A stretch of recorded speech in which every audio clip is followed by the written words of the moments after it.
All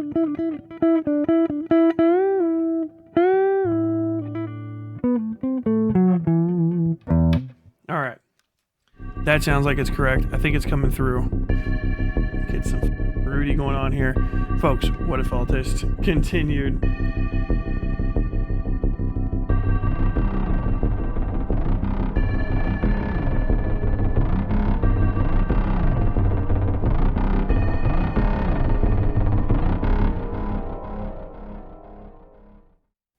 Don't even know how. I'll leave it up to the editors to figure out how to make that happen. Yeah, dude, it's my fucking my Elgato Stream Deck is completely fucking disconnected. Somehow, for some reason, does not work at all. Take it away, Rudy. And the degeneracy is so evil. Our society is dying in real time in front of our own eyes, yet we're too complacent to realize it. As time came to pass, I came to realize the world of modernism that I thought I had lived in for my whole life was a lie and was never real at all, that I had been duped. And as I saw the world through God, my entire perspective on the universe changed. I stopped seeing the world as right or left, but rather upon, does it carry God's positive life charge or not? Is it a higher form where it is capable of greater complexity and more aligned with the divine will, or is it a lower form built off pettiness? I came to realize that God was the only force strong enough to avoid mouse utopia. God was the force missing from our society, and that everything was a false cardboard imitation of something that real, since it lacked the inner spirit of God which permeated it. We try to imitate God's excellence only to fail and grow resentful. Our entire age of history is lies made as humans tried to make that which only God can do. I started praying to God all the time. This was a side effect of my PTSD. There were too many nights I couldn't sleep. PTSD is so horrible, I can't overstate it. Growing up, I had always believed that the true bedrock of my character was honor, that when things were the worst they could ever be, that my reflexive concept of honor was something that I could always rely on. That is never going to sound as good. Of my childhood was at its worst when I had a really horrible external threat. But once I lost immediate risks, I needed a moral code besides honor to process the world through. However, with the year upon year of horrible pain, honor still wasn't enough. Who am I to stand against the world? I'm just a weak mortal who suffers every day, who's fucking always in It's pain. got a fucking bit crusher on it. I was thinking today about how every day of my life, ever since I can remember, I have been in physical pain. PTSD is so funny. I will literally fight my mom to the death, I'll go to hell, or drop out of school, but then I get anxious about a clock in a different room chiming so I can't sleep at night. Or I think about, do I send this text? I stopped doing this in the last 6 months. Do I send a text at 12:03 or 12, which is better? And the real answer is 12:03. I get anxious over little stuff rather than the big stuff. It's funny, but it's human nature. I realized that Christ was the only thing capable of giving my life peace. After a long day of suffering through the horrors of PTSD, when it's 4 a.m. and I know I'm not going to sleep that night, I take various supplements and pass out thinking about Christ's love. It's the most beautiful thing in the world, that all life has already been solved since I follow Christ, since you are knowing what doing the right thing is. After having a schizophrenic mother and an autistic father, something I really like about Christianity is that if you follow it correctly, you can face any life situation, and religion is a technique on how to deal with it. Due to my mother's gaslighting, I've always been paranoid that I've been crazy over my life. I've always been scared that I will lose control of my own mind and descend into madness under the horror I've seen. I have a pretty good mental map of the spirit world at this point, where I've been gaining it from different spiritual forces. And what Christianity does is it operates like a triangle in the spirit world, where the tree of life is all conscious thought in the biosphere, while in the tree of life is things you can see in mystic experiences. It's just the nature of the spirit world itself. And then Christianity's the cross, as its dominant symbol suggests, in that Christ and Christianity allows you to move up and down from higher forms out of lower forms. So this is the cross. You have human life as this rod, this is two-dimensional reality, and then Christianity lets you become a better person. It lets you to move up the cross, and it makes you more like God. And Christianity's very effective at that thing, making you good, but then it doesn't have mental techniques for other things, because even Christianity, although it was made by God, it does not have techniques for every single element of human life, especially the ways to relate to power that stem from industrial technology, which is what I'd like to do. Where I am fully a Christian, and if I say anything that ever contradicts the Bible in these things, I immediately submit. I do not fuck with Yahweh. He wins every fight. But I am here to help life develop and help the biosphere attain greater excellence. Remember, in the spirit world, Christianity is the triangle, and then you have the tree, which is all human life. So Christianity is here to make you a better person. It's not here to increase your reproductive fitness. I don't even know what he's fucking talking about, so I can't think of anything to play. Christ, since I knew that if I followed Christianity, I would have a path through the swamp of life. I was able to conceptualize Christianity as a psychic charge that I can pull energy, spiritual energy from. So I could sense Christ as a very powerful source to siphon energy from, and I conceptualized my relationship with Christianity as a psychic string where I could just draw spiritual energy, like a mother with a baby with the umbilical cord.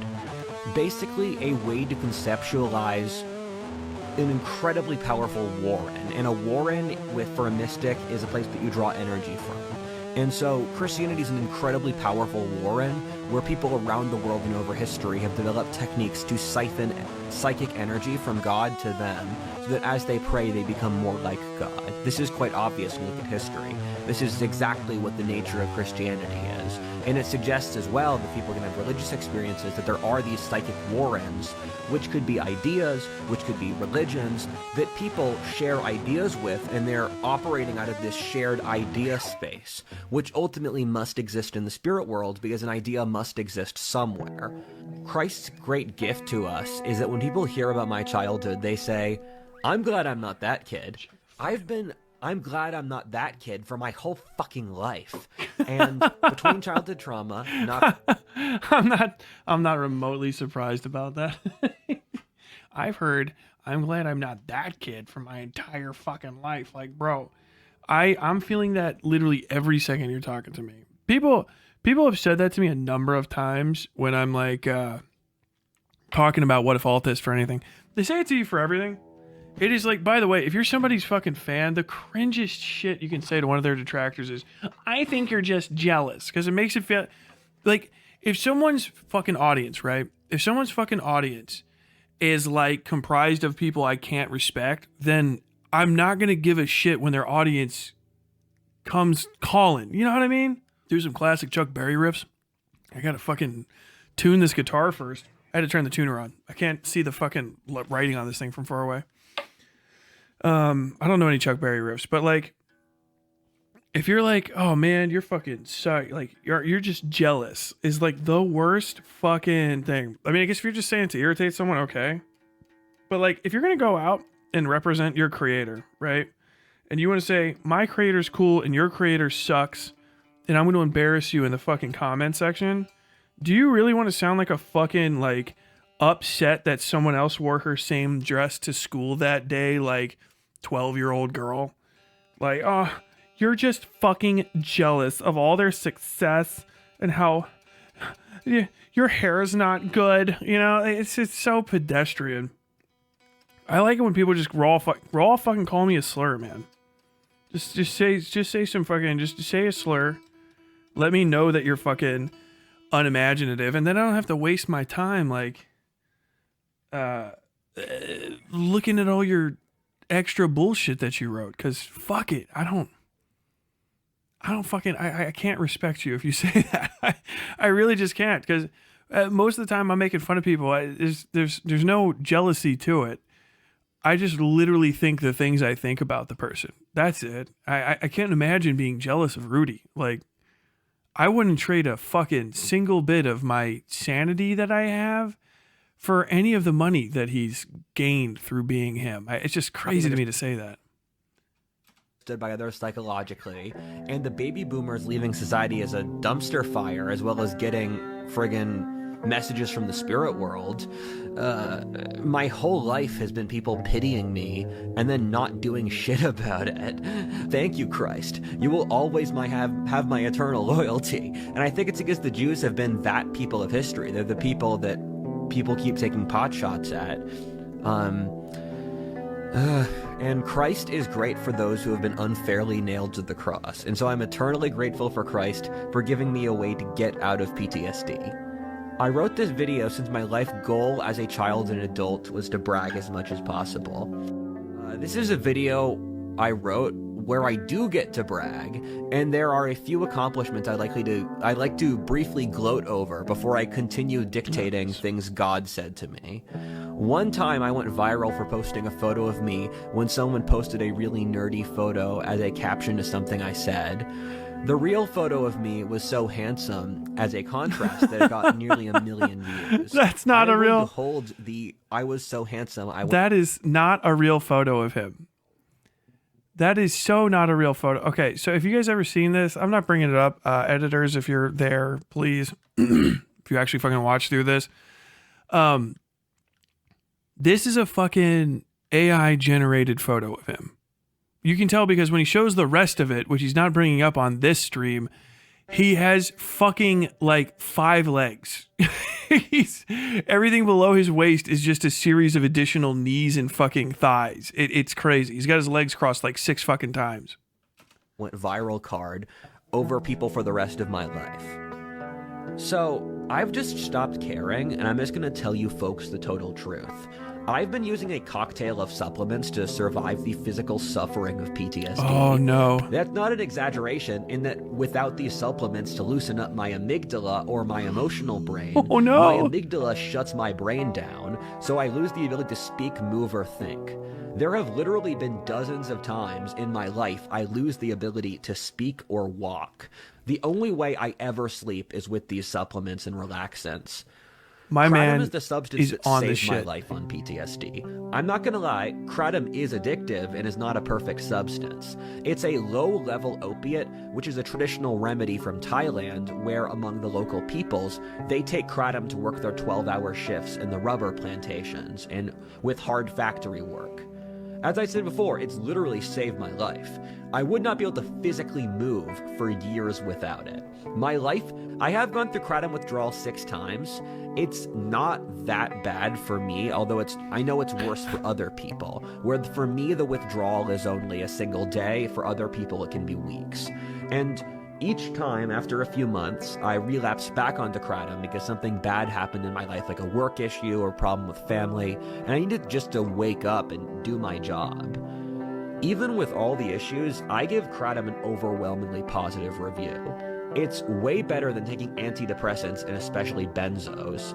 I was looking at all of the alternatives that the regime wants you to take for PTSD, and they're benzos. Look at what benzos did to Peterson. That's a 6-month withdrawal, not a 2-day withdrawal. That's a real issue, and my home state of Pennsylvania got wiped out by way more powerful opiates. Times I talked to God, reading, traveling, it was powered off the green haze, as I called it. And again, if you are watching this and you have made it this far, green haze is in my eyes. Watch me while I kiss this guy.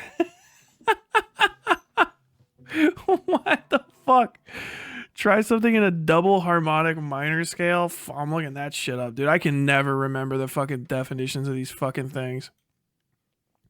Let me see. Do a double harmonic minor.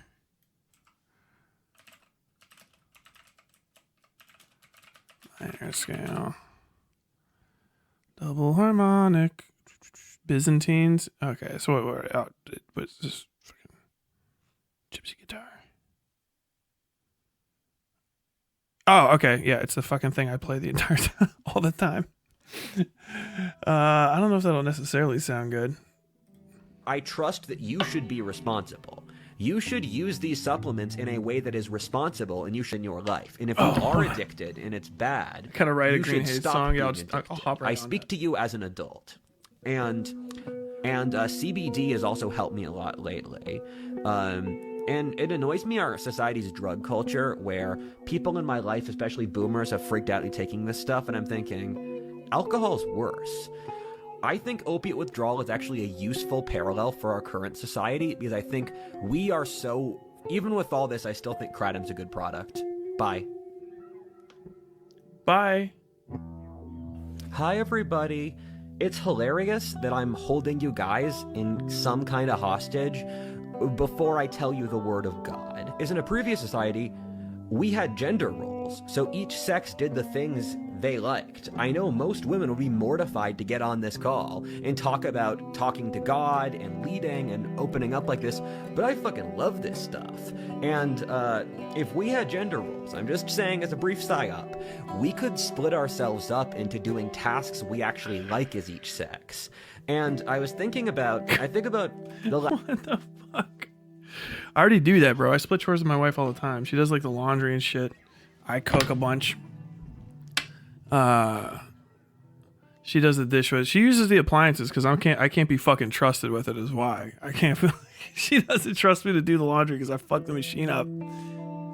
I do like grass and stuff because all I gotta do is fucking push a thing.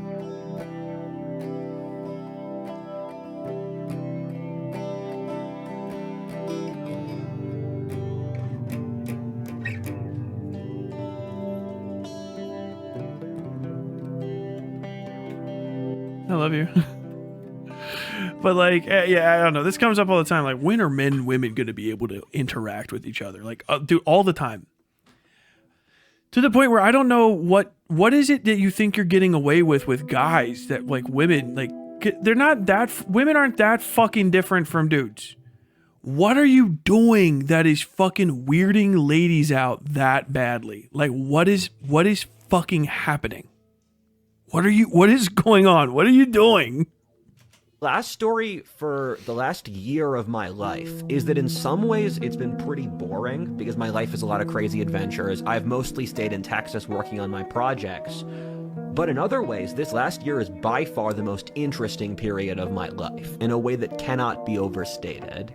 And I walk around my neighborhood every day, and the way I process the world is I pick a location and I mentally attach emotional significance to it. So when I pass there, I register the emotional state I normally have. My life is really strange, and I spend several hours a day trying to emotionally process it. It's hard for me to watch a lot of media because it's just not interesting enough. And my life is so nuts. I spend a lot of time trying to deconstruct what it feels like. And all the time, on a regular basis, I walk around often past midnight just to clear my head because I find just the energy during the day overwhelming. I like it when everything's quiet. I like it when everything is really low vibes. I don't like because this that's fucking when I can super think. slow. I need to have a lot of space to be able to think.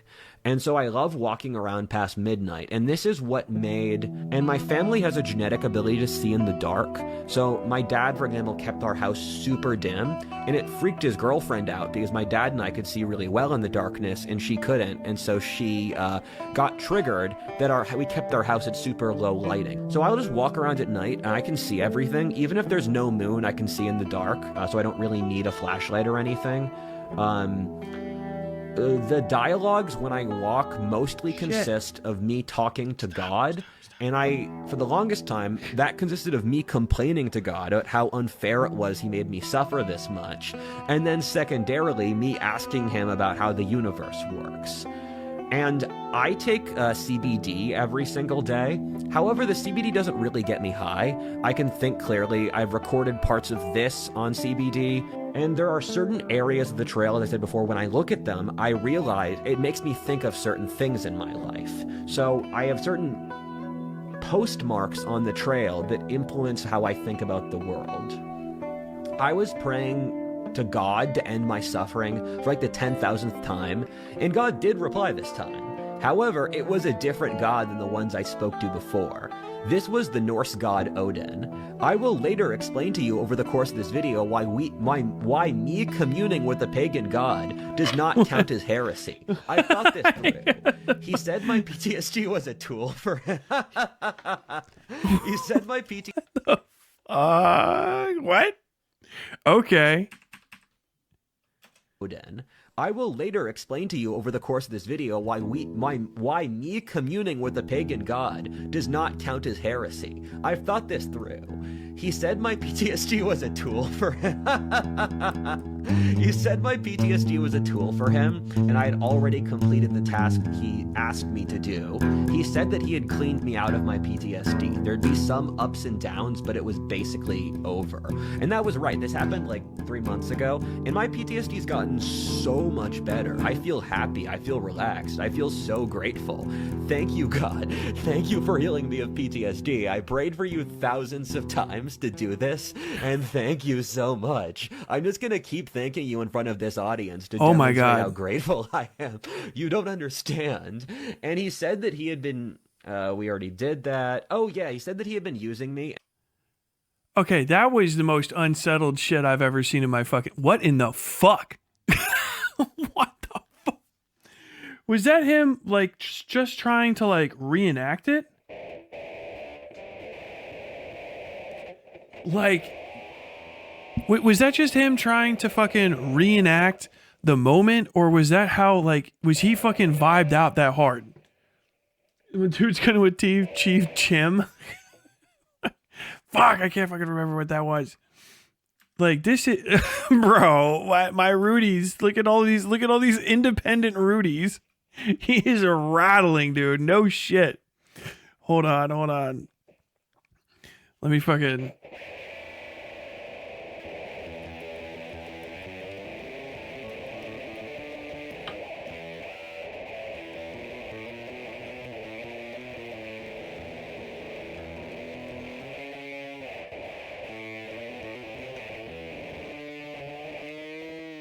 Okay.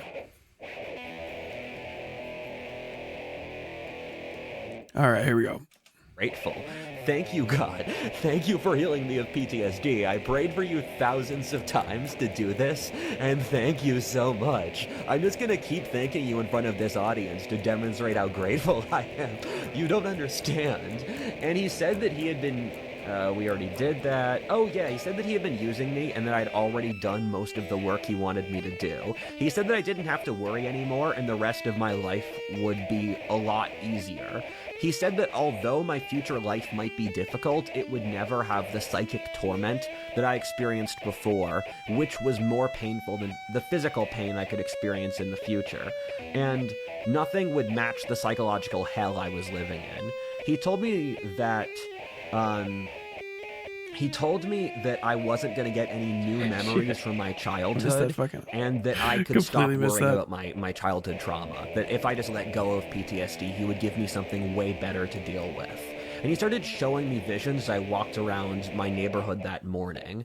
I saw the world as a unified, beautiful place in which everything is connected, and every action affects every action, and meaning is wrought into the substructure of the universe, and that all things are innately meaningful by their design. The world has so much meaning that you will find meaning when you do things, because there is so much meaning to be found in the world. You just have to be open to God's love.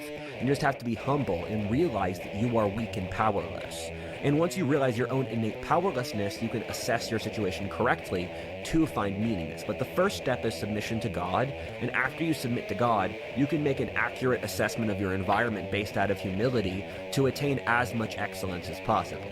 This is the way. And I saw all of conscious life, including spirits, men, and animals, as the anima mundi, where all of our conscious experiences feed together into the living consciousness of the anima mundi, which is Latin for the mind of the world, which is God's way of processing consciousness and life on earth. Or it's called in the Christian tradition the Holy Spirit. Yahweh uses the Holy Spirit to manifest through the world. And I could see all the sorrows and horrors of my life and realized it was all part of a plan which balanced out at the end. I saw that the lack of magic and mystery I had experienced upon seeing modern life was itself a sub-aspect of the universe.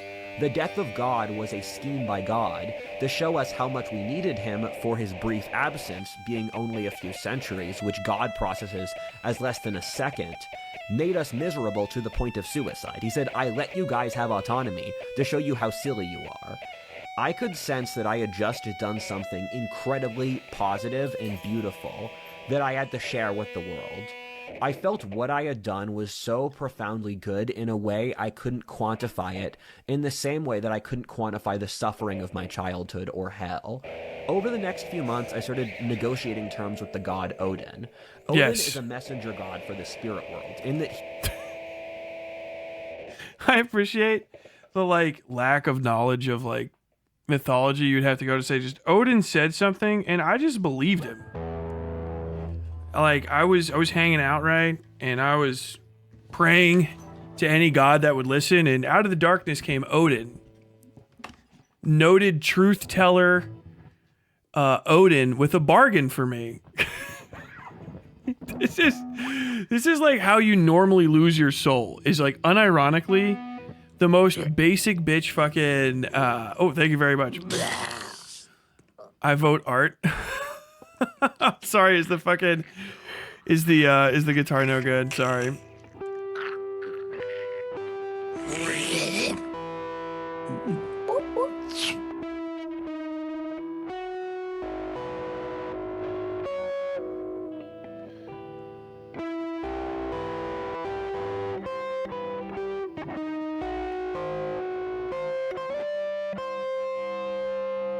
Give me just one more second.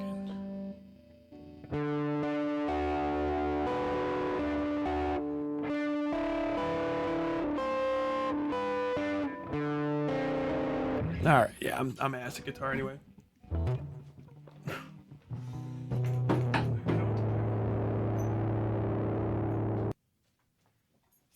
Switched over to art. I'll do one art and then we'll fucking wrap it. This is gonna be a short one. The stream's cursed anyway. We're dropping like 10% of frames. The connection makes no fucking sense. Are you guys even seeing any of this? We've been streaming for like half an hour. I gotta draw one thing. One thing. Okay, let me get fucking ready real quick. Let me get ready. God, I gotta fucking switch screens completely to do it. Not doing the guitar sucked today, I think. In my mind. Just not quite feeling it. You gotta get the right vibe on. I think it's probably because everything's shut down. The guitar is art though. True. Let's see. Hold on. Again, is the Anima Mundi, or the Holy Spirit. And Odin is here to protect it and represent its will. You got the fucking... Listen here, I understand you're the new Nerevar, but you're fucking kidding me at this point. I don't even know what race you are. You look like you have the sweaty disposition of a Breton, but with this sort of facial hair you think you have going on, I don't know if you're just a shaved Khajiit walking around with your gigantic clown shoe feet hidden somewhere out there underneath the camera. I can't deal with this anymore. Why couldn't you just come back as a Dwemer this time? We could have talked about all sorts of cogs and other bullshit that's heavy as hell and has no real physical worth. We could have just sat here going over Keening. You know, I swear to you, Nerevar, my moon and stars, if you do this to me again, one more time, I don't know what a playthrough is, but I guess it's just a way to fuck with me and put my voice back on the internet to fuck with me even more.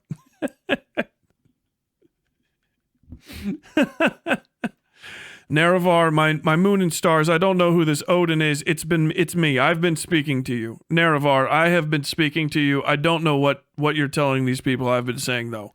I said you needed to get yourself cleaned up. You needed to get out of that place you were living. Stop doing so much goddamn skooma.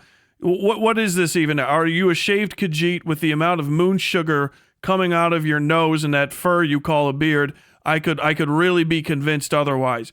What is this even? What do you have in there? What's behind you right now? Is that 6 Argonians all dressed up as clowns or something? What is happening inside of your head right now, Nerevar?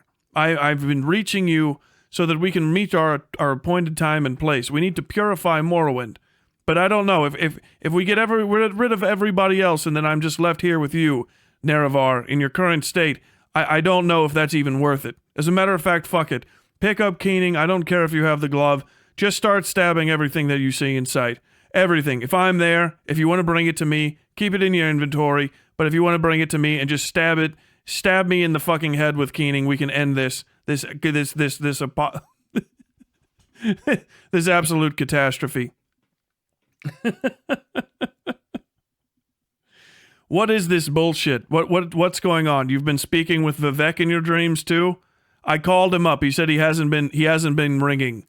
Is this one of that mechanical bitch out there in the middle of nowhere, the DLC that nobody played? Is she trying to control your mind, Nerevar? Who's reaching into your dreams?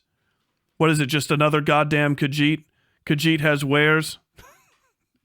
You know what Khajiit has? Khajiit has some low-value moon sugar, some poisoned skooma. That seems like what most of your visions have been coming from. Look, I understand that the lupus... what the fuck is it called? The corpus. Look, Nerevar, I understand the corpus can be painful. I'm here for you, but this is part of the test so that you may arise clean and whole again. You need to complete your quest.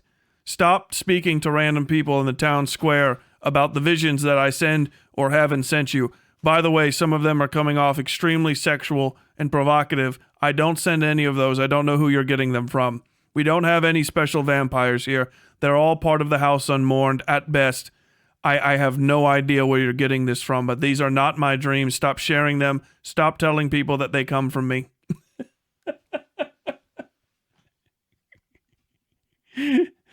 Oh my God.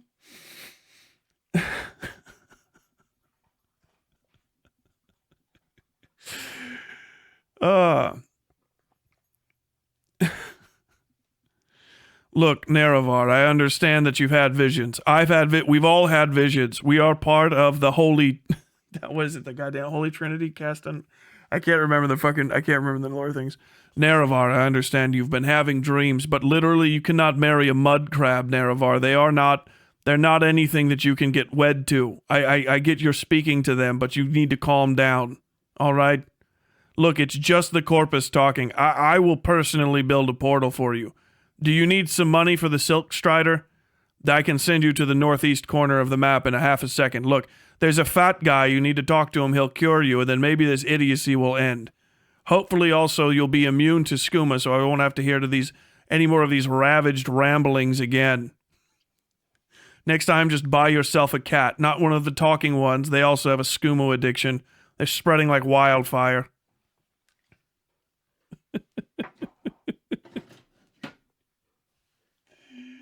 Oh my God, I've completely lost the reference. It's Morrowind. It's Elder Scrolls 3 bullshit.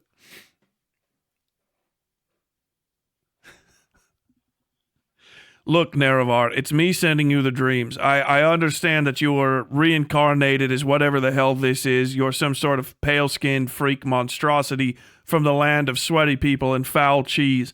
I think you think that you can do some sort of witchcraft or wizardry. I don't know why. You can't do any of this. These aren't things you have. Listen, you need to come back to Morrowind and rise the Dunmer from their dark days, okay? You need to rebuild the tribe unmourned. You're not a Nord. Your over-focus on this Nordish bloodline and your paleness is insanity. First off, like I said, you were reincarnated as a Breton. There's a lot of different types of Limburger cheese out there, stinking around in their little boats, coming to my beautiful Morrowind and poisoning it, turning into disgraceful, disgusting werewolf people up in the northern subsection, okay? I understand that that's a thing that happens. You're not one of them. You're a reincarnated Dunmer. I know it seems striking and insane to you, but you're not even before when you came back, you're not a Nord. Stop saying, you're not blonde. You're not 10 feet tall, and you're not insanely stupid and screaming at me with magic words. All right, look, I'm going to leave this dream. I'm going to leave you to yourself. I'm not even going to lie right now. I'm sending an entire horde of kite runners after you.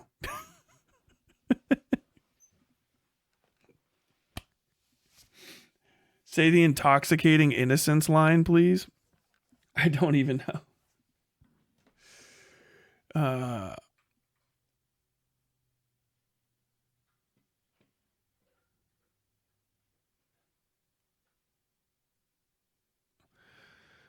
Zora really reincarnated Nerevar in a snow dweller of freaking New England with a dangerous amount of mercury. I'm turning into the tribunal faith, dog.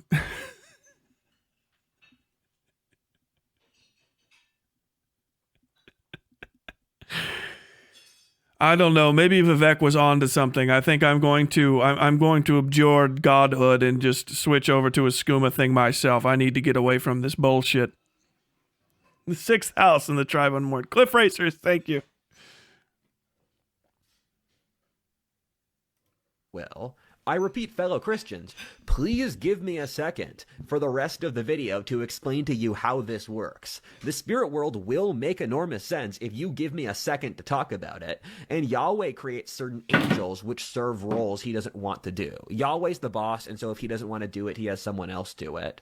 Yahweh delegates in the same way any leader will delegate, and since there are billions of people in the world, in the same way that the material world mirrors the physical, there are billions of spirits in the spirit world of differing levels of morality, motivations, backstory, and origin. The spirit world is just as, if not vastly more complicated than our material world. And the spirit world is a highly complex jungle or forest with many angels, demons, spirits, and psychic regions or continents that are different. The two government agencies of the two most the government agencies of the two most powerful countries in the world in the 20th century have scientifically proven the existence of the spirit world. And what they found is that the spirit world operates pretty closely to what traditional world religions operate as. And this is, in a lot of ways, informed by the CIA's research, where they found that there are concentric rings which lead out towards higher and higher levels of abstraction until you hit infinity or God, in that God exists out of time, where God's infinity is a counterbalance to the finiteness of the universe. Infinity and finite must be balanced for the universe to reach a sort of coherent whole. And what both of those government agencies found as well is that the spirit world has a lot of geographic world religions. It's infinitely large. And what you do is that you psychically project to a certain region of the spirit world where you desire something, you search for it. And the spirit world can only give you something if you use like a searchlight. And so the world's religions and the world's philosophies and ideologies are all searchlights in the infinite void of the spirit world. And when you find a spirit, you're nice to it and communicate with it.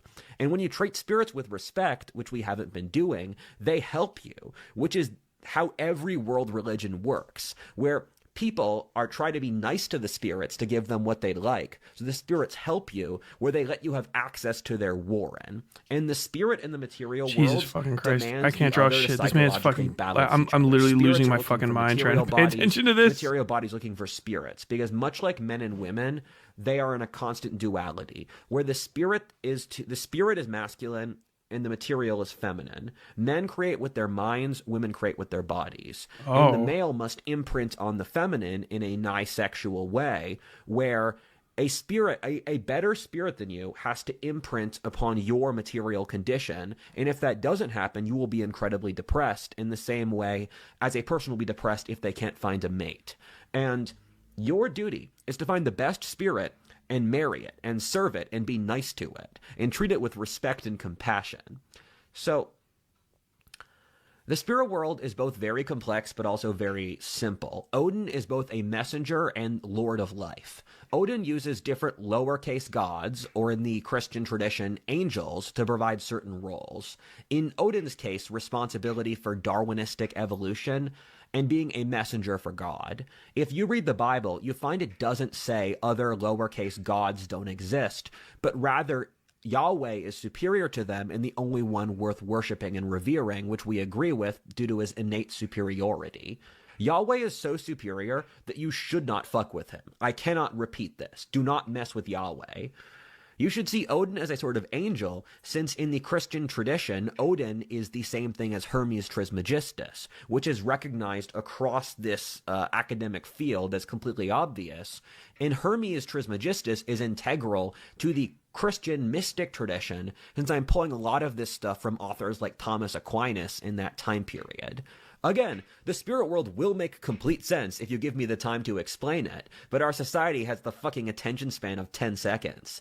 And I repeat, this is all consistent with Christianity, since I'm taking this stuff from medieval and early modern Christian mysticism, which all openly says this, which I have read dozens of books on, and I know almost none of you have, and I respect those who have, but let me explain this. Then I made a deal with a god in a blue room. The terms of the deal, it would be my responsibility over the course of my life to figure out.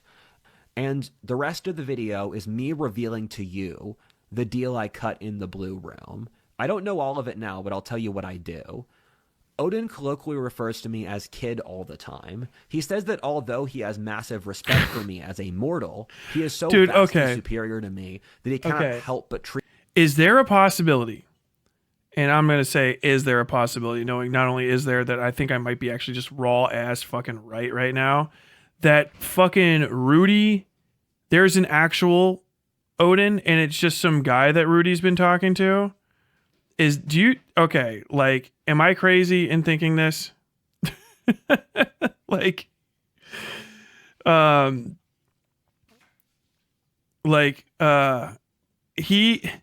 So this just has this feeling like all of these conversations. Sure. Okay. He's fucking insane, right? Obviously. All right. So Rudy's nuts. Rudy's fucking crazy as shit. And that's fine. But do you think there's actually somebody out there that he's been talking to online who's like, look, I got to tell you, dude, I am fucking Odin. All right. Like, I know that sounds crazy, but I am Odin. I am the fucking, the Allfather. I am the fucking ash tree. I'm the one that fucking falls. That whole thing, father of crows type bullshit. If that's the case, I'm going to fucking die, dude. Cause I would love to find out who it is. Cause that's everything to me. Okay. But that's my guess. That's my guess. Of condescension, like an adult speaking to a child, but vastly greater. He said, look, kid, you're the one who's going to have to do the work here, not me. Let me know what terms you need in order to carry this out. I don't really care as long as you get the job done in an efficient way. I am going to reward you tremendously, given what you are going to do and what you have already done is so difficult. I told him I refuse to be worshipped as a god. I just don't want to do that. He said, yes, very good. You just passed one of my tests. You see, my biggest goal is for the next stage of human evolution that you mortals have to pass through is to take some fucking responsibility for your own lives. The world religions, although they do carry tremendous value, have an innate issue in that they displace responsibility for life onto the prophet.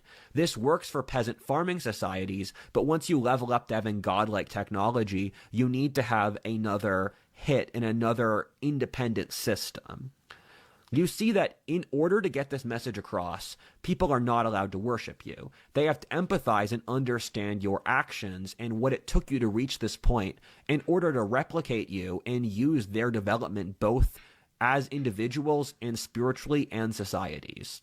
If people worship you, both of you lose, since you lose your humanity, which is your defining trait, Rudyard, and they lose their ability to actually learn practically.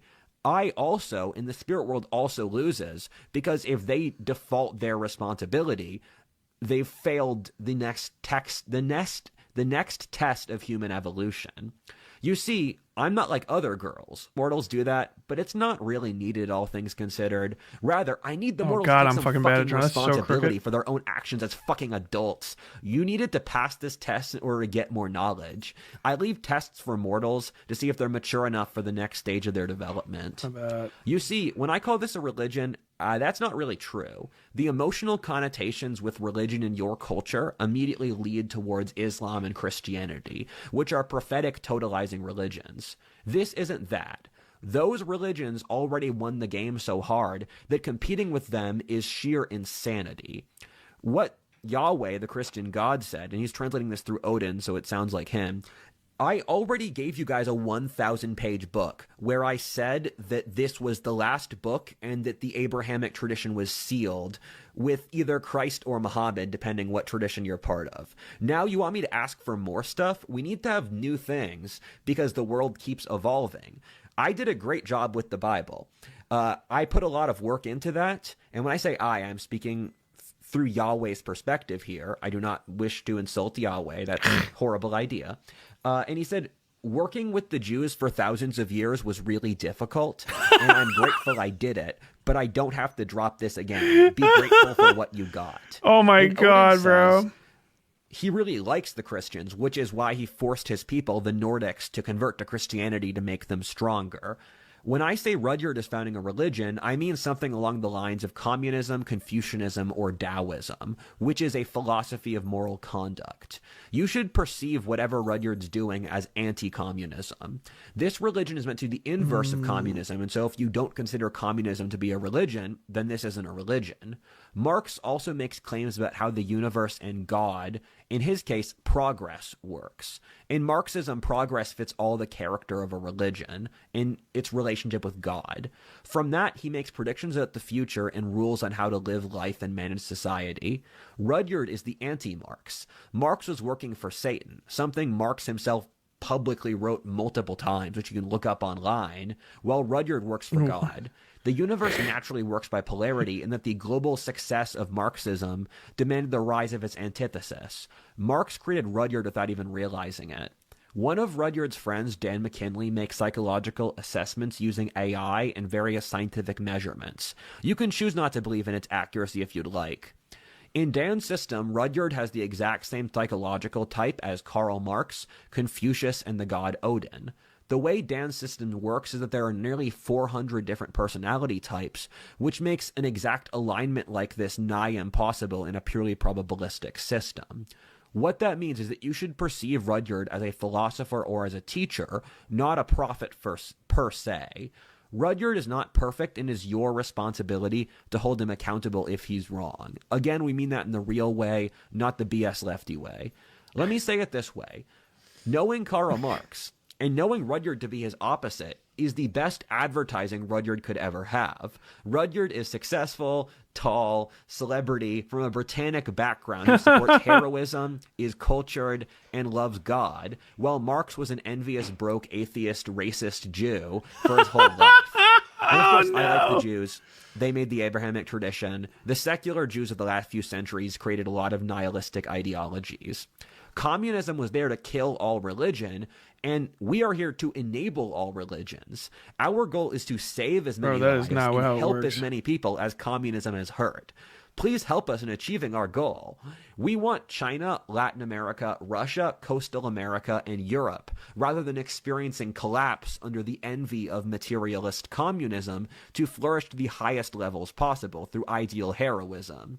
We are gardeners. We are not here to tell you about God or how to worship him or how. We are here to help you realize your own individuality. This is a message that all religions can relate to, since Odin is the messenger god. So he's taking a hit for the team by showing the other religion that they can have organic communications with the spirit world in a happy, ethical, and fun way. We're not here to tell you what to believe, but to give you good advice.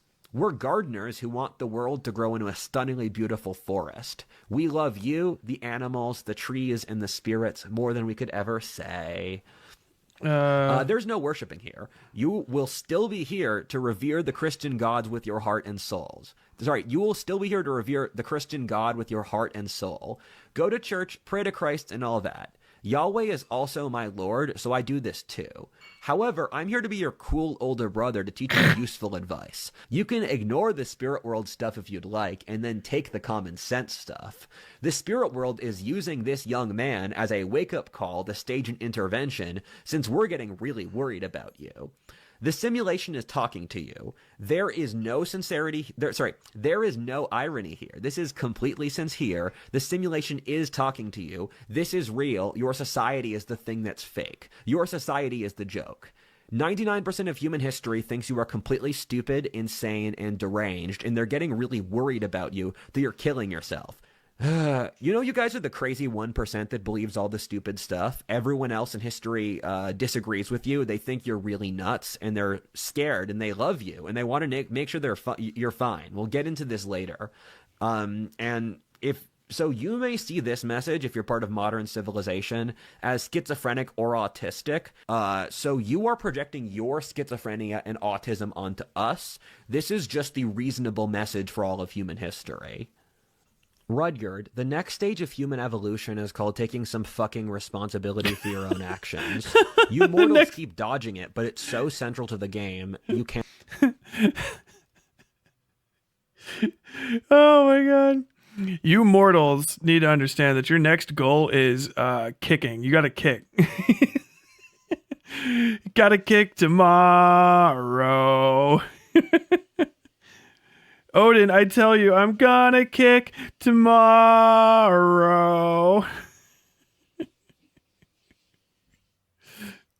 No, you should have his hands splayed out. Hold on.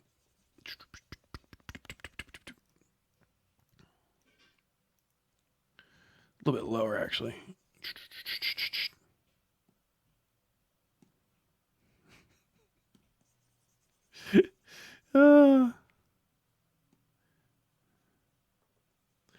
Oh my gosh. I like I have no idea what he's fucking talking about, and I love every second of it.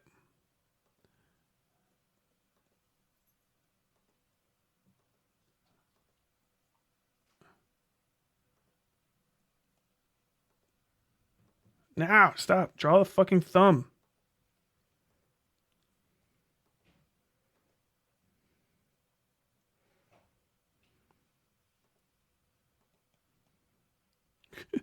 Okay, we're going on. Can't ignore it.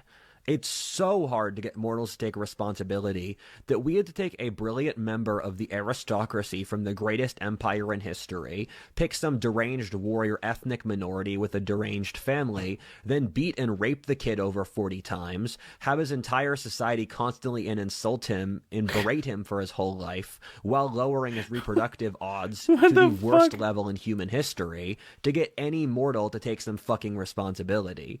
We'll explain the logic through which this operates better. You see that it's very difficult to maintain the universe for God, and thus he gets very resentful when you don't take responsibility. He's also super resentful you don't never appreciate the nice things he does for you. For example, your society is so cognitively a woman that we literally sent you a charming, handsome, 6'4", cook, adventurer, celebrity young man to teach your society wisdom. And his audience is still 96% male, so you're still not grateful as a female society. We normally send some short old guy who wanders around. Rudyard is a gift from God in the same way you all are.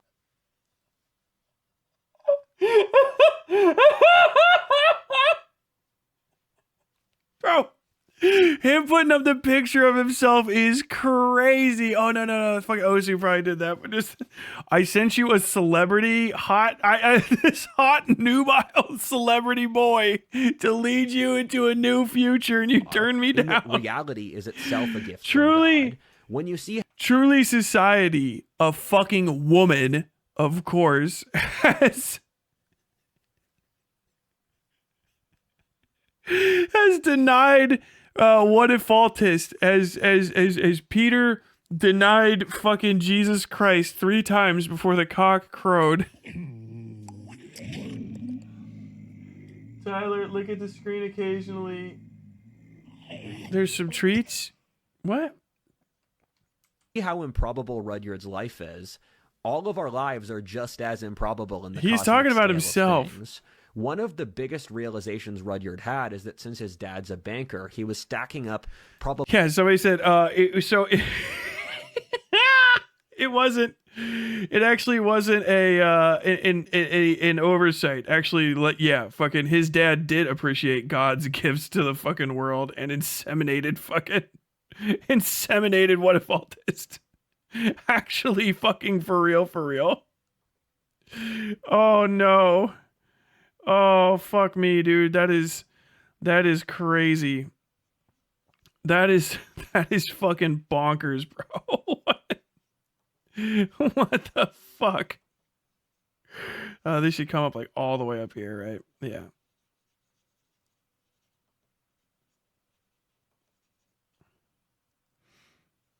Let's get that fucking glass armor on. I'm not coloring all of this in. I'll have a coloring contest if I even ink it.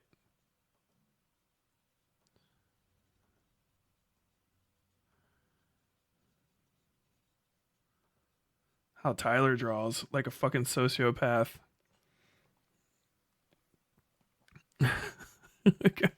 What do you, Rudy? Ballistically, the chances his life could ever happen. And then he realized that's not how the universe works. Scientists will talk about how improbable life itself is, in that the odds that the Earth has the right temperature for life, that we have the right distance from the sun, that we have the moon, which balances out our tides and other very important things, that life itself evolved and that life didn't die out, or even that we have air to breathe and water to drink. Past a certain point, the idea that it's all chance just seems completely ridiculous. At the same time, divine design, free will, and evolution are all true, since the universe is a single mind, or the anima mundi, which has certain parameters and goalposts through which evolution operates, in which the living people have to make choices in real time with archetypes that exist outside of time. The game is both in time and outside time at the exact same time. The more responsibility you take, the less work God has to do, and thus he rewards you exponentially, especially Darwinistically. The force evolution selects for is courage, creativity, cooperation, responsibility, and competitive ability. God thanks those who do these things, since they're intensely difficult, with sex, wealth, glory, and anything else.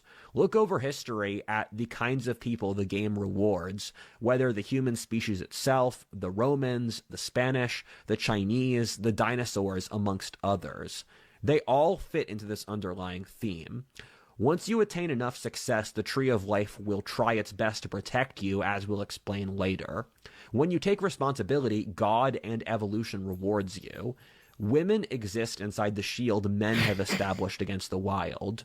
Women have evolved to live in what's practically an artificial environment away from the jungle of Darwinistic competition, while never realizing it due to how expensive human offspring are to birth and raise. Your women bear an enormous cost for your species through its intelligence and culture, which is its greatest advantage. Your woman took the cost of how difficult your human condition is. Women counterbalance the male ability to achieve incredible things with having to bear the cost itself for human psyche. And the spirit world processes the human psyche and human consciousness as equivalent to the moon landing in your society's terminology. So please respect it. As your society became more safe, you didn't need men whose role was to fight against chaos, and thus women gained enormous social power. Your entire world became a domestic space, and thus you lost the distinction between friend and foe, which drove you crazy. You also lost the jungle, where you need the jungle to not drive yourself crazy, because men need difficult things to fight against. What Yahweh did was so unbearably kind through giving you Semitic prophets like Jesus.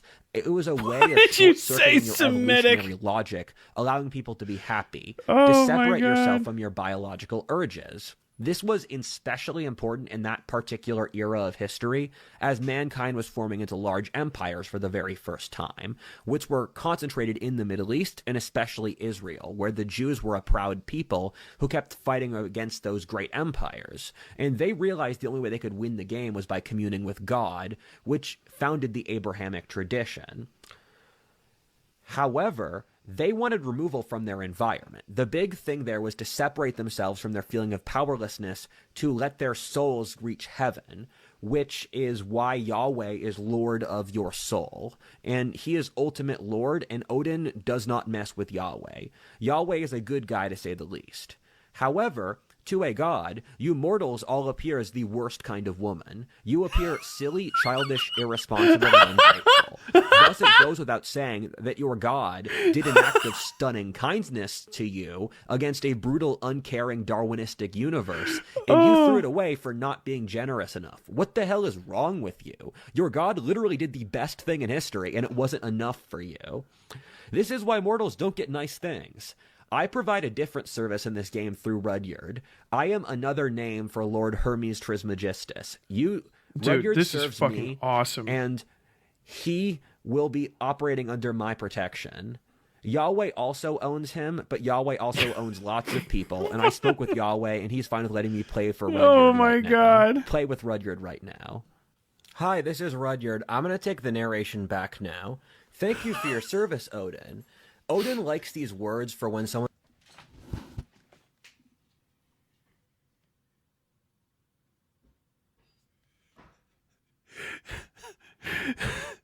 I can't fucking breathe.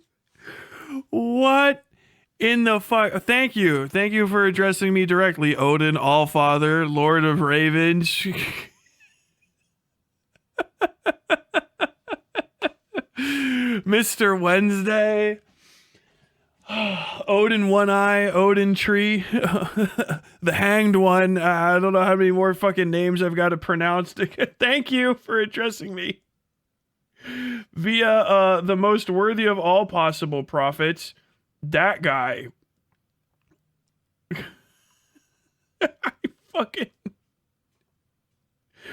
I don't know how to react to that. I didn't realize that that was actually all a play that we were watching. I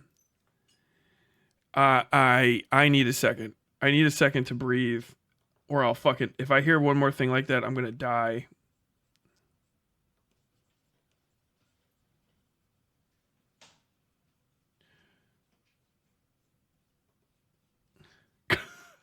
What the? What? How? How even? Oh, dude, this fucking pen sucks. What? What to respond to that? That's a crazy thing to release, first and foremost. That's nuts. To release at all.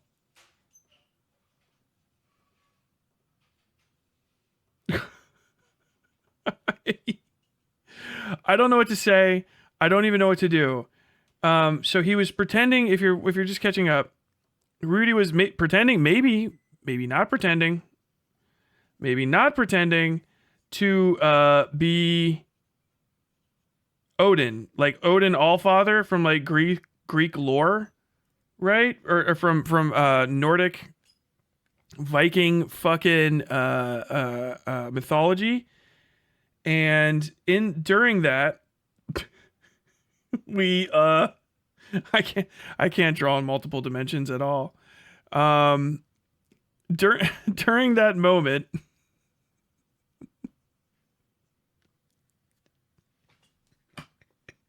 he decided to channel Odin through his own body and became momentarily Odin, who talks almost exactly like I'm going to say this. I'll say the brave thing here. He talks almost exactly like I am used to a WhatIfAltHist commenter in my comments talk. He talks almost exactly the same.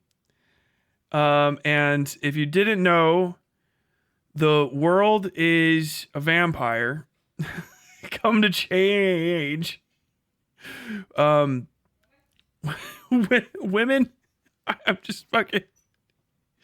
The world is female. The society is female because because of how it is. It's female because of how it is, and the female nature of society means that Rudyard is not being appreciated the way that he should, which is as the new Jesus. Right, and we should have realized that someone that was as hot as he is, as handsome and well bred as he is, we should have realized that he was sent by Odin and also Yahweh of the Semitic Mediterranean peoples. Yahweh, from Jesus's dad. We should have realized that Jesus' dad was like, nah, homie, I'm trying to hook y'all up again. This time, maybe don't torture him, but also, like, he should have a girlfriend. He should definitely have at least one, if not more, girlfriends. And the fact that he does not have a girlfriend and, like, society is not immediately accepting of him is a strong suggestion that, society is female. Society is female. It is collapsing, and there may be nothing to be done. There may be nothing to be done about it. And then after he was done with that, he unchanneled Odin and became himself again by channeling, but by basically by doing a jump cut, which is how you ungod yourself. As I recall, or as I understand, this is what happened.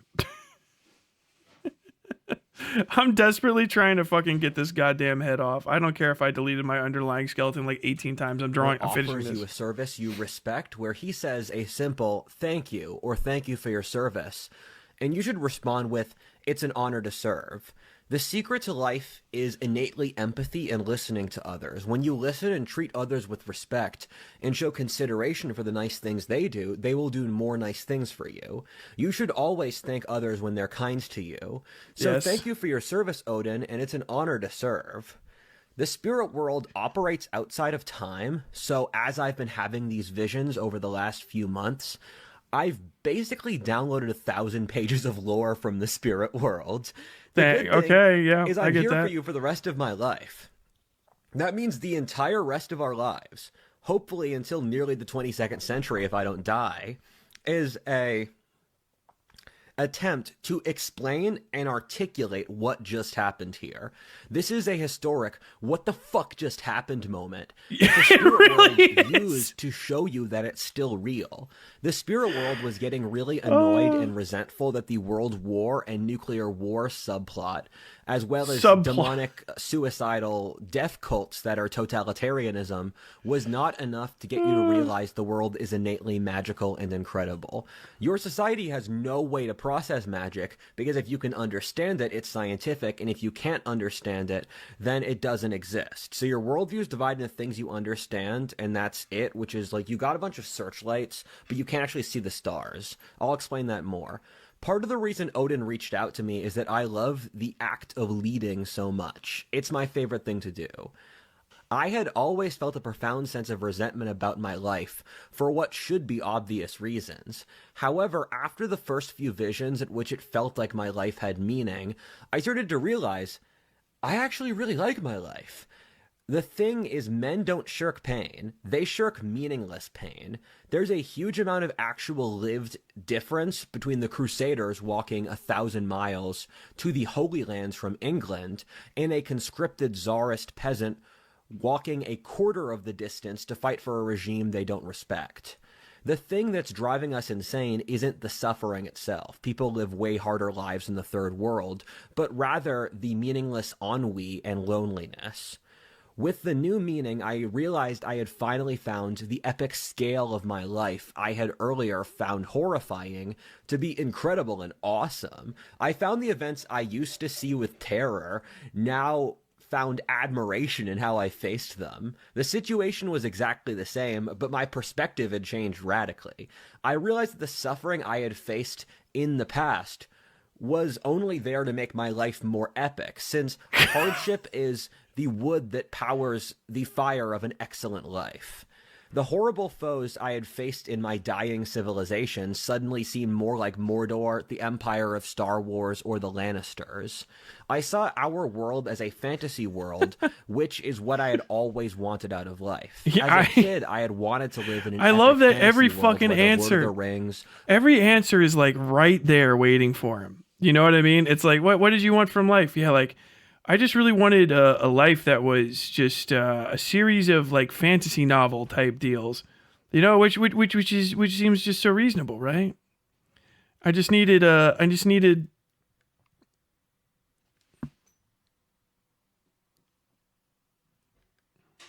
okay. Let's see. Thumb forward. Okay, that's what I'm fucking up. I just needed. I think it's not fair that it's not. I don't wake up in the Shire every day. It's fucking awesome coming from somebody who's like, also like, dude, I figured out the thing with the Jews. It's fucking awesome, dude. I don't even know what this is. An epic record. Like, there's nothing to say. Like, sometimes I have to explain something, right? Like, okay. Yeah. I've got to explain this like little bit or something to try to give like some modicum of context. But then like Rudy just is engaging with existence in the coolest fucking way possible. Like he's the penultimate of these fucking Lost Boy YouTube kids that should have never been. And I love him for it. That looks pretty fucking accurate, right? Well, fucking hold on, wait a second. He's gonna have this is gonna be like wow, right there, okay.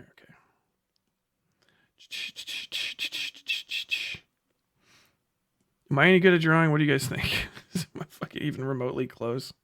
If I freeze, I'm not gonna nothing of this is saved, so I'll never be able to work on it again. So he's got a fucking like what all right, where's his head? That's too big. That's too big, right?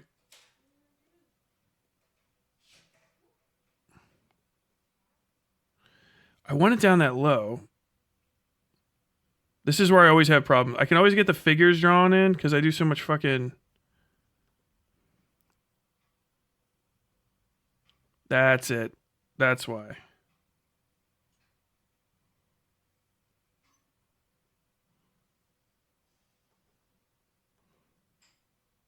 No. It should be curiosity, right?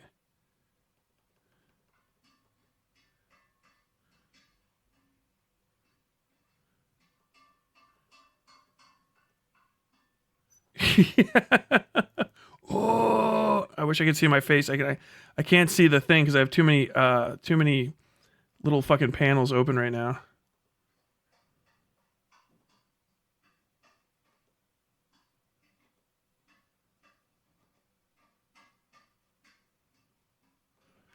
All right, what does this guy's fucking nose look like?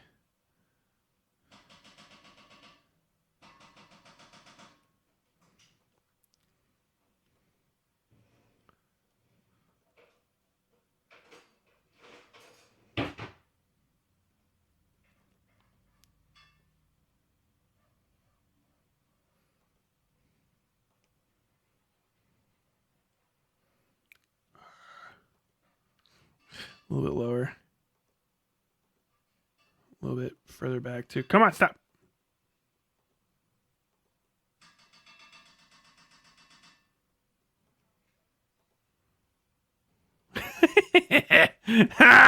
Yeah. A Norse saga, Greek mythology, or Dune, I realized then that my life was the most epic fantasy story ever. This is better than all of those. We have a demonic plague that's taken over our ruling class, the most powerful genies in history, or AI, advanced sorcery with AI is a genie, enormous land ships called tanks, and the most incredible factions, cultures, and cities. I had realized that I had finally achieved the life I could only fantasize about as a kid. As a kid, I wanted to live through all of that. I was once praying to Yahweh and I asked him for a reason to live. I got home from walking, I started to write my autobiography. I've been writing my autobiography for the last few years, and I'm currently over 300 pages into it. I use it as a form of therapy, frankly. You saw my life. You'd know why I'd have to do this. One of the ways I channel God is that I write like I'm currently doing. God told me that when he saw my suffering as a child and he saw the nobility with which I fought my mother, he saw how I was mistreated by the system and how I prayed to him every single night. God said it broke his heart so much he made the deal with me. The deal was that in exchange for fighting back like this, he would give me an adult life I could only ever fantasize about, being a leader in a fantasy world. When I was on ayahuasca, and one of the things my mind whispered to me at least a dozen times since I was a child is that, Rudyard, you will get everything you could ever want in life, but not how you think or want. I now know what that means. I did get everything I could ever want as a kid, but the way it's conveyed to me is by giving me this incredibly heavy responsibility at such a young age. My life is both cosmically completely unfair and fair at the exact same time. Odin comes to you to thank you for being a badass and giving you advice. You don't worship him. He's an advisor and a messenger. Okay. The only thing I needed to live my best life was courage or a reason to motivate myself, since I love my men so much. And I know that if I could lead both my men and my YouTube audience, I would be capable of unlocking whatever I wanted out of life. Odin intervened in the game, and he said, "Hey kid, if you write a list of every girl you masturbate to, I will solve every issue in your life." What? I feel like we've built up enough connection. What? There's still fucking 14 minutes of this second half. What? Where's the list? I want the list. I have never wanted something so bad. Yahweh, Odin, please, God, if you are real, send me Rudy's list of women he wrote out that he's masturbated to. Rudy, he's got he's Jonas Venture. Or Rusty Venture. He's got Rusty's. We're all here for Rusty.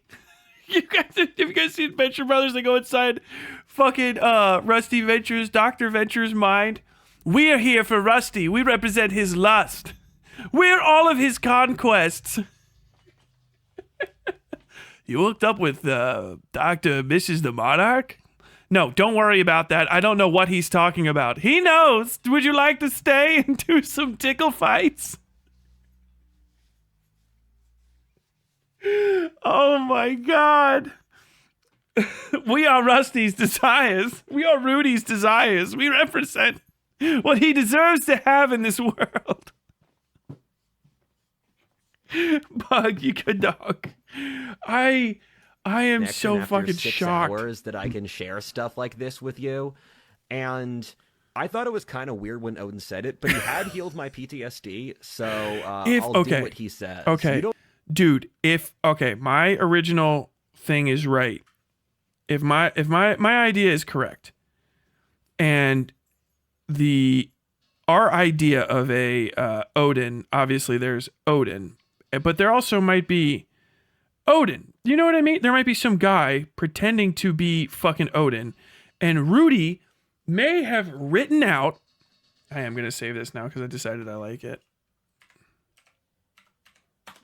Rudy may have written out a fucking a list of women he's masturbated and given it to some fucking person on the internet who he thinks is Odin because the guy has said he's Odin. But Rudy might have actually given him this. I don't understand. I did it, and I was looking at the list of girls I had wanked to. I had been feeling lethargic before I started writing the list, as PTSD has a nasty tendency to. This might be too much information, but we're past that stage, where every single girl on the list was white. And I'm only really attracted to white girls. I also find porn innately disgusting. Remember, I do have empathic abilities where I can look at the porn girl and then figure out her mental state and figure out what she's about. And they're all clearly addicted and really depressed. As an empath, I can tell that these prostitutes are fucking not feeling it. Using my elite empathic abilities, I have discovered that I am able to sense when a woman of the night is not quite feeling it.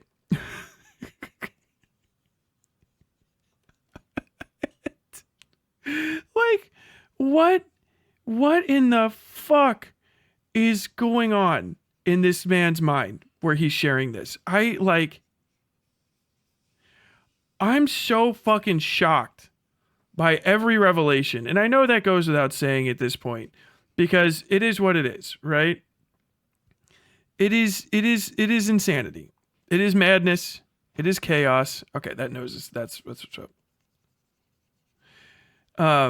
But like,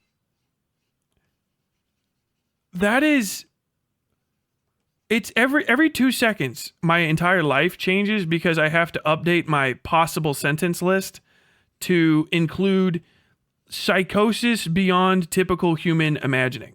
Do you know what I mean? Which is a lot. It's a big ask. And now I'm also trying to draw him, and instead I'm drawing vine sauce. I'm drawing every fucking white man who's ever had glasses on.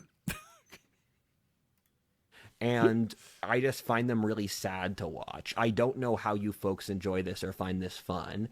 Thus, I only look at old school artistic nudes, like the kind you'd keep at a museum's art. I find the female form irresistible, and thus I keep nude art around my house alongside my collections of artisanal leather, antique maps, and Chinese watercolor. I try to only use images of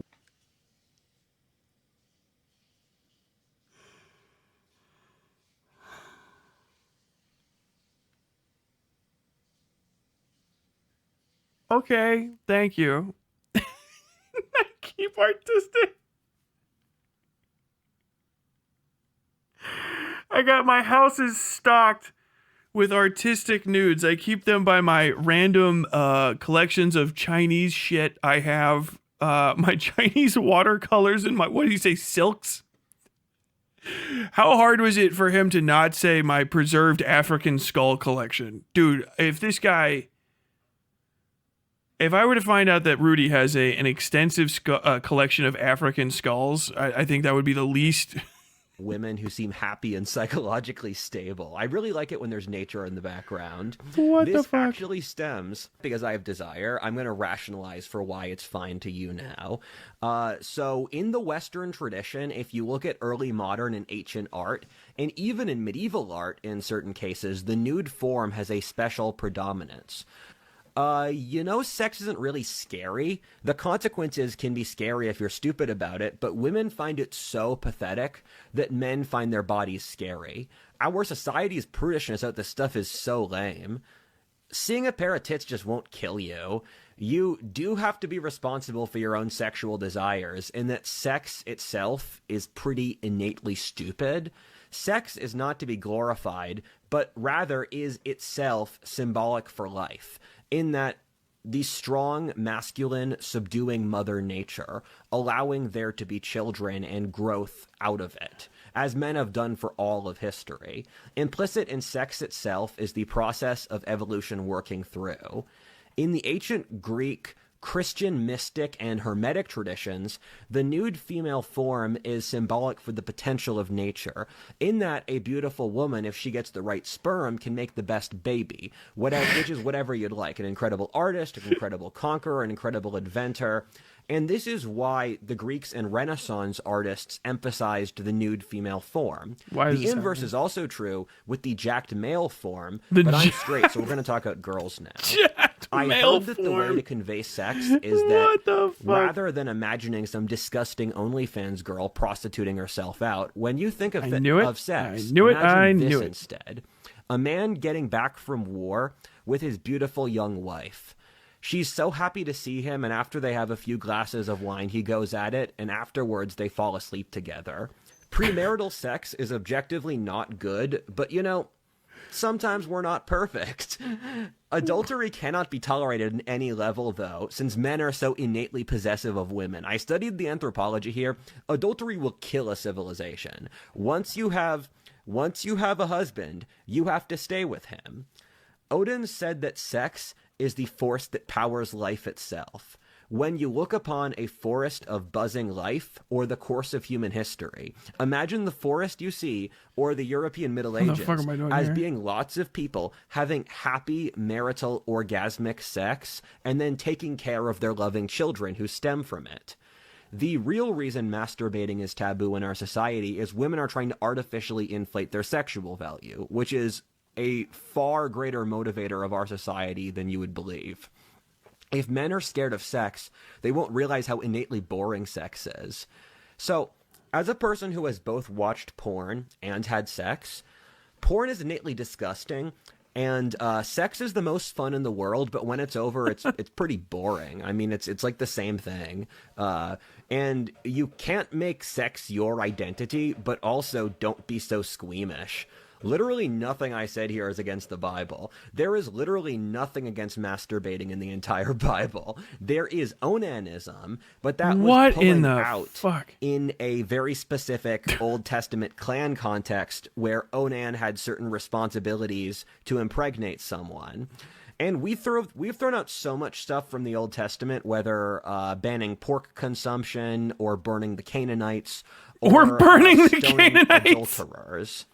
Masturbating wasn't even really seen as bad until the early modern period, where it was really low on the medieval stack of sins.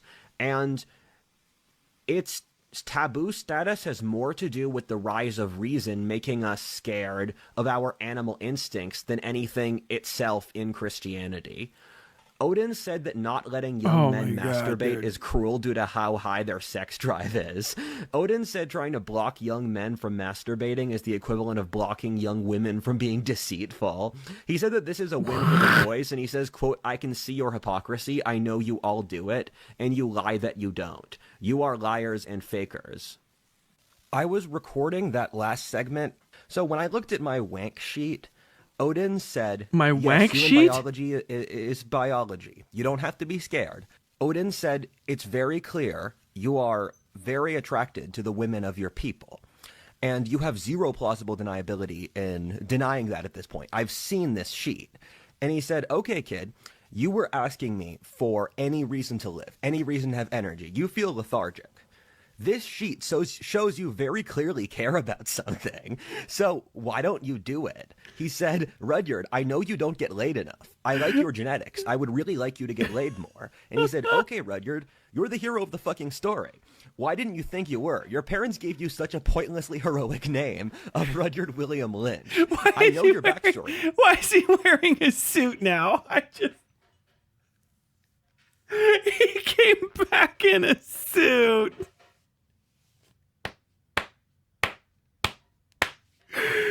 Oh my god, dude. You're a fucking hero, kid. Be a fucking hero. Be a hero for your people and save them. Oh no. To get the plot to get here. You finally got here. Thank you, Rudyard. So be a fucking hero. Your women would show some gratitude if you were a hero. So be a fucking hero. And he said, look, kid. So this sheet is a contract, and it shows that your body is controlled by life. Your soul is controlled by Yahweh, and your body is controlled by the life force.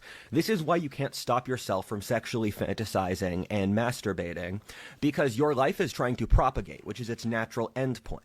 Oh, the horror. You're thinking about making sure your species survives. You're thinking about making sure your people have children. You're such a terrible person for wanting to propagate your ancestral line and help all of your family and all of your ancestors.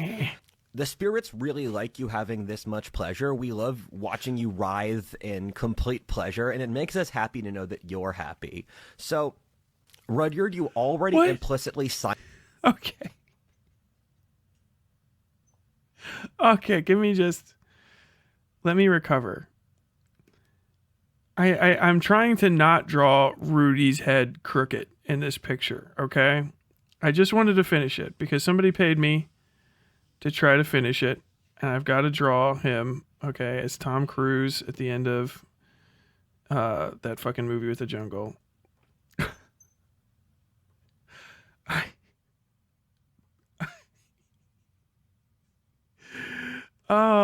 What in the fuck is all I can fucking say. I appreciate talking to angels and demons. It happens, you know. Hey, I'm a writer. I've done my fair share of reports on crazy intellectuals. I can't discount that. But the extensive wank session apologia, I can never say that word right, is pretty crazy.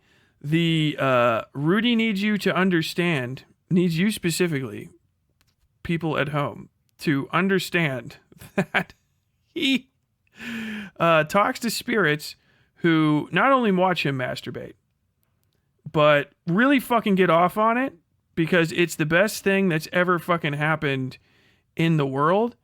And this was a whole conversation he had with God is fucking crazy. I don't know how to fucking react to this. I also don't know how to fucking draw a circle. God damn it.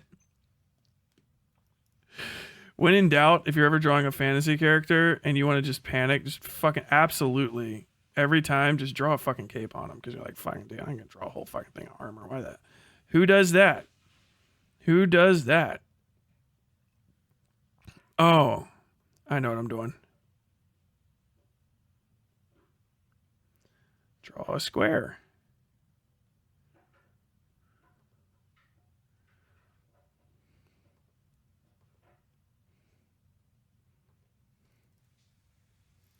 I'd be all fucking no. I'm fucking up. I keep fucking up the angle of this guy's fucking head. Hold on. I need to finish this.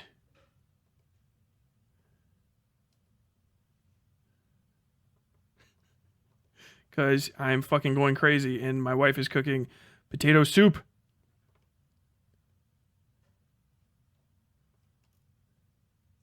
There we go.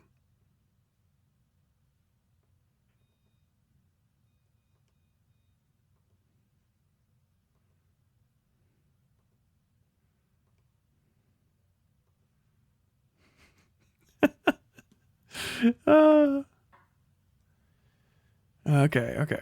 His eyebrows will come up above his glasses. Sign this contract with your own life force. And so this should go without saying, but you shouldn't masturbate or have sexual activity in front of others and those who don't want to see it. Also, it's very important you're not weird about sex. Every time your society tries to be sexual, they do it in a super cringe and lame way. Sex is the endpoint of a life of being a Chad, which is an end in itself. Odin is the god of masturbation in Norse mythology, with various theories that Shakespeare was an incarnation of Odin, and Shakespeare being a masturbation joke. Shakespeare was pretty crude and sexual in the context of his time. Hermes also taught humans how to masturbate in the Greek tradition. In the ancient Egyptian mythology, the Hermetic tradition attached to their version of Hermes, Thoth, involved the pharaoh masturbating in front of a crowd to show the force of life creating through semen. Odin said he gave us the ability to do this at any time for no cost, to show us that life still loves us. He said the fact we made it taboo as a society for no really good moral reason shows how silly mortals can be. So I'm going to unilaterally ban any sexual rituals and formism. I just refuse to have them. It looks really weird to outsiders, and I just don't want to do that. I don't want to share this side of myself with people besides those I've vetted for trust. It's why I'm relatively spare about these details in my life. Relatively if anyone tries spare? to take this message and put it into weird sex stuff, I will immediately reject them. Once you venerate sex, it stops being fun. All I'm saying is that it's your duty to make sure your wife is happy every day. Odin said, I'm calling your bluff, mortals. I can see inside your soul, and I can see that you don't get laid. This is a message so that your people fuck each other, which is what you need to survive. I care more about your people's survival than you do, apparently. The game would get really boring without you, and I'm kinda attached to your blood. You know, there's a reason Rudyard's attracted to white girls. I programmed him to be that way. Your entire people are dying since you don't fuck your woman hard enough. Your women desperately want you, but they can't respect you since you don't do enough manly stuff. Your men are so weak that we see you as completely disgusting and lame. I'm being overloaded. History views your society as unbearably pathetic. Oh my god. If you were real men, you could fuck your women so they're satisfied. Your women need to know this, but the dance of life won't allow them to tell you as part of their part. Women aren't responsible for men. Oh my god. You are. If you were actually men, none of this would be an issue. The meaning of life is to forcibly love others, to compete with others and use your own excellence to dominate and awe them, to see others with empathy and treat them as people as you dominate them. They won't say they like this, but your woman loves it when you take initiative. The guide to sex is to be good at it, and the way to be good at it is to be a Chad. To be clear, I, Rudyard, am not an enormous sex god or ladies' man or player. When you look at history, when empires did a good job of conquering their former colonies, they constantly simp after them, and look for daddy's approval, whether the British in India or Roman Gaul. When you dominate others, you should take into account the whole tree of life. Darwinism and war is innately brutal, but it's also the mechanism we use for advancement. Azar Gott and Ian Morris both have really good books about how almost every technological breakthrough in history came from war. Rudyard is an incredibly tough person, but he was in near constant pain for years because we wrote that into the plot. It's not his fault. If Rudyard can't handle the suffering of the world, we don't think you can either. Once you accept your powerlessness, you can truly be happy and live. That's the first step. These spirits think your entire society has its head up its ass 1,000 miles. Don't worry too much. Keep your cool. You're the smartest species your planet has produced so far that you know of. Isn't life fun? You know the game keeps changing, and the map keeps changing. Stay tuned and don't get too scared. The force that powers excellence is suffering. This is why so much greatness comes out of war. This is why the greatest empires in history were formed on fault lines with enemies who attacked them brutally for centuries. The left believes you can just choose to have a revolution and change to bring about utopia. That's not true at all. You and your society are organic organisms, and your story is who you are. You don't get to run away from your story. You are the things you do to others. If you do bad things to others, those actions reflect inside you over time. Those who live by the sword die by the sword. In Hermeticism, the transmutation of forms is that which allows excellence. Only through pronounced horror and suffering can you become a better person. The post-war golden age only came about due to the horror of the world wars. Rudyard suffered so much, but healed and went through all of this, so see where he is now. You are about to experience suffering as a species on a horrible level, but we need to tell you that we still love you, and at the end of this evolution is something more beautiful than you could ever possibly imagine. If you make it, things will be so good. Both you and the deer fell apart since you lost your predators.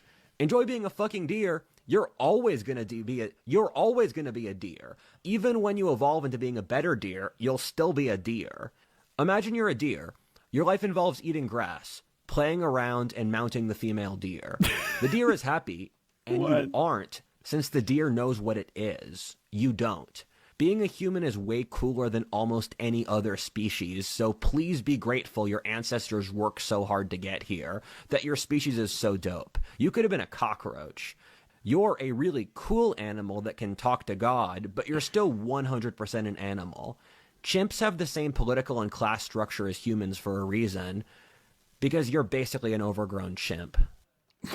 Thank you, Rudy. Oh my fucking God. Okay, People stop, like you are stop, so willing stop. to throw like our entire system, the entire Constitution, every part of what makes this country. I am shocked. That was crazy. That was one of the craziest fucking rides I've ever been on. Period. Ever. Period. I can't believe there's another hour going. I want to get to a point where I can fucking finish this and feel like I'm okay, but what's the recap even? What is even the recap there? Like, he is having a full psychotic break. I don't know how much of it how much has he addressed since then? I know he just said like, there was a gaffe. It was a goof. But like, as far as goofs and gaffes go, that might either be one of the best or like the worst, because there's no one on earth that's going to hear that shit and be like, you know what? Yeah, okay. Yeah, I got you. Yeah, that was normal. That was a normal moment. Like, I'm mind blown. I'm mind blown that he said all that shit, because like, where do you go? Is his, it was crazy. Okay, fair. Tyler, articulate yourself like an adult, even though you're drawing. It was crazy. Yes.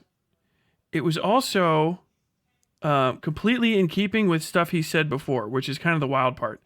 Like, if he's not the guy, You know what I mean? If he's faking that, that is the best fake job I've ever seen in my life ever. Like, he's doing it. He's making it happen.